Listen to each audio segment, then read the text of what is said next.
اور بہت سی عمارتیں تباہ کر دیں۔ بعد میں یہ شہر عیسائیت کے لیے بھی مقدس بن گیا اور یہاں کئی اہم گرجا گھر تعمیر ہوئے۔ سن 638 عیسوی میں مسلمانوں کے دور خلافت میں یہ شہر پرامن طریقے سے فتح ہوا۔ حضرت عمر رضی اللہ تعالی عنہ خود یہاں تشریف لائے اور مقامی لوگوں کو امان دی۔ ان کا شہر میں داخلہ سادگی اور امن کی مثال سمجھا جاتا ہے، اور یہی واقعہ اسلامی تاریخ کا ایک روشن باب ہے۔ بعد میں یورپ سے آنے والی افواج نے صلیبی جنگوں کے دوران اس شہر پر قبضہ کیا۔ کئی دہائیوں تک خون ریز لڑائیاں جاری رہیں، یہاں تک کہ مسلمانوں نے دوبارہ کنٹرول حاصل کر لیا۔ ان جنگوں نے یروشلم کی تاریخ پر گہرے اثرات چھوڑے اور اسے ہمیشہ کے لیے عالمی توجہ کا مرکز بنا دیا۔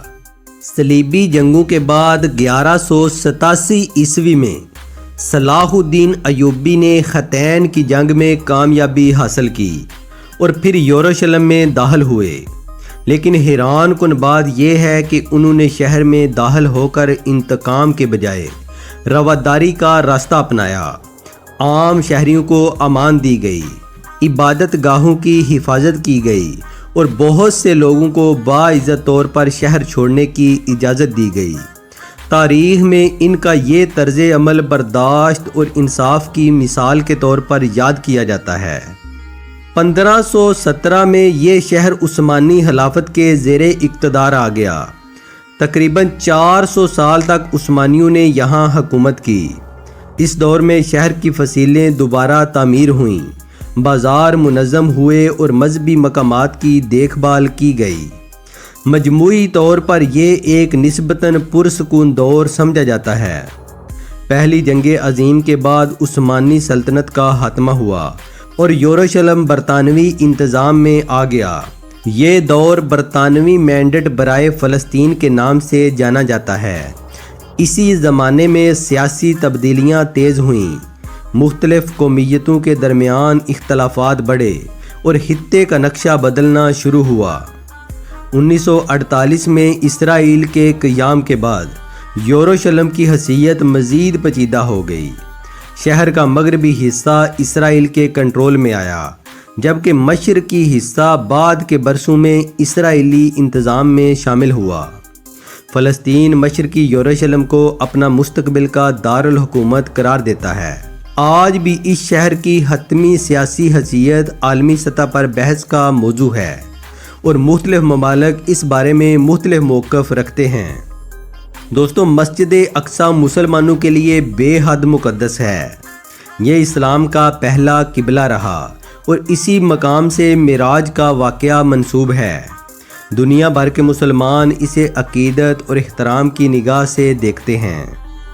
اسی احاطے میں سنہری گنبد والی مشہور عمارت قبۃ الصخرہ واقع ہے، جو شہر کی پہچان بن چکی ہے۔ عیسائیوں کے لیے یہاں موجود چرچ آف دی ہولی سیپلکر انتہائی مقدس مانا جاتا ہے، کیونکہ روایت کے مطابق حضرت عیسیٰ علیہ السلام سے منسوب اہم واقعات اسی مقام سے جڑے ہیں۔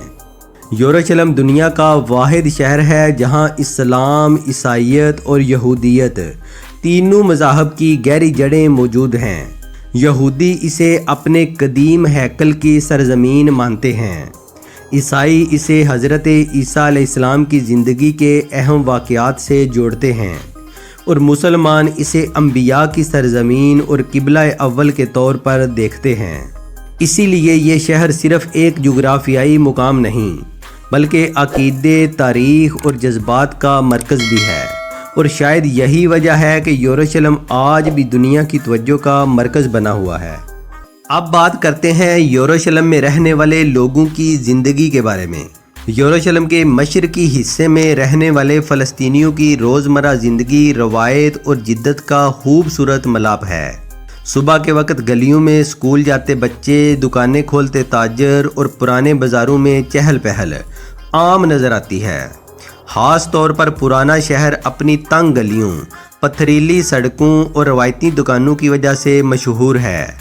یہاں مصالحوں کی خوشبو، ہاتھ سے بنے ہوئے سوینئر اور روایتی کپڑوں کی دکانیں سیاحوں کو اپنی طرف کھینچتی ہیں۔ مشکلات کے باوجود لوگ محنت کرتے ہیں، کاروبار چلاتے ہیں اور اپنی ثقافت سے جڑے رہتے ہیں۔ فلسطینی ثقافت میں سادگی اور خاندانی نظام کو بہت اہمیت دی جاتی ہے۔ عربی یہاں کی بنیادی زبان ہے۔ روایتی لباس میں خواتین کڑھائی والا لمبا لباس پہنتی ہیں جسے یوب کہا جاتا ہے، جبکہ مرد عام طور پر سادہ لباس یا روایتی کوفیہ اسکارف استعمال کرتے ہیں۔ خاندان ایک مضبوط اکائی سمجھا جاتا ہے، بزرگوں کا احترام کیا جاتا ہے اور رشتہ دار ایک دوسرے کے قریب رہتے ہیں۔ روایتی فلسطینی شادی خوشیوں اور رنگوں سے بھرپور ہوتی ہے۔ شادی سے پہلے ڈھول کی تھاپ پر دبکے نامی روایتی رقص کیا جاتا ہے۔ دلہا جلوس کی صورت میں آتا ہے، خاندان اور دوست گانے گاتے ہیں اور تقریب میں روایتی کھانے پیش کیے جاتے ہیں۔ شادی صرف دو افراد کا نہیں بلکہ دو خاندانوں کا ملاپ سمجھی جاتی ہے۔ یروشلم اور فلسطینی علاقوں کے مشہور کھانوں میں مقلوبہ خاص اہمیت رکھتی ہے، جس میں چاول، سبزیاں اور گوشت تہہ در تہہ پکایا جاتا ہے۔ اس کے علاوہ خمس اور فلافل دنیا بھر میں مشہور ہیں۔ زیتون کا تیل، تازہ روٹی اور مسالوں کا استعمال یہاں کے ذائقے کو منفرد بناتا ہے۔ عالمی سیاست اور اقوام متحدہ کی قراردادیں یروشلم کی حیثیت پر کئی بار عالمی سطح پر بحث ہو چکی ہیں۔ اقوام متحدہ نے مختلف قراردادوں میں اس شہر کی متنازع حیثیت کا ذکر کیا اور اسے مذاکرات کے ذریعے حل کرنے پر زور دیا۔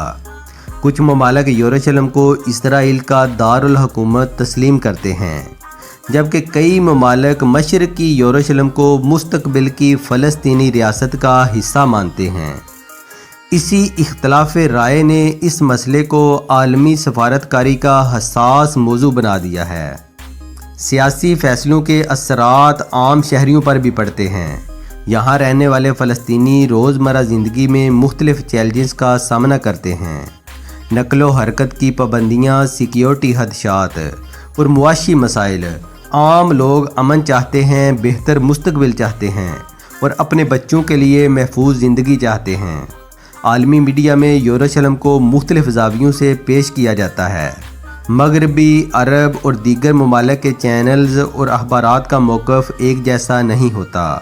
ہر ملک اپنے سیاسی اور سفارتی مفادات کے مطابق اس مسئلے کو دیکھتا اور بیان کرتا ہے۔ اسی وجہ سے عالمی بیانیہ بھی تقسیم نظر آتا ہے۔ یروشلم مسلمانوں کے دل میں ایک خاص مقام رکھتا ہے۔ یہ قبلہ اول کی سرزمین ہے، انبیاء کی سرزمین ہے اور عقیدت و احترام کی علامت ہے۔ لیکن اس سے بڑھ کر یہ شہر ہمیں امن، انصاف اور انسانیت کا پیغام بھی دیتا ہے۔ ہماری دعا ہے کہ یہ مقدس شہر نفرت کی بجائے محبت کی علامت بنے اور یہاں کے لوگ سکون اور سلامتی کے ساتھ زندگی گزار سکیں، اور اللہ پاک اسرائیل کو تباہ و برباد کرے جو نہتے فلسطینیوں پر ظلم و بربریت کر رہا ہے۔ دوستو، اگر آپ کو یہ ڈاکومنٹری پسند آئی ہو تو ویڈیو کو لائک کریں، چینل کو سبسکرائب کریں اور اسے اپنے دوستوں کے ساتھ ضرور شیئر کریں۔ ملتے ہیں اگلی ویڈیو میں ایک اور دلچسپ ڈاکومنٹری کے ساتھ۔ تب تک کے لیے ہمیں اجازت دیجیے۔ اپنا بہت سارا خیال رکھیے گا۔ اللہ حافظ۔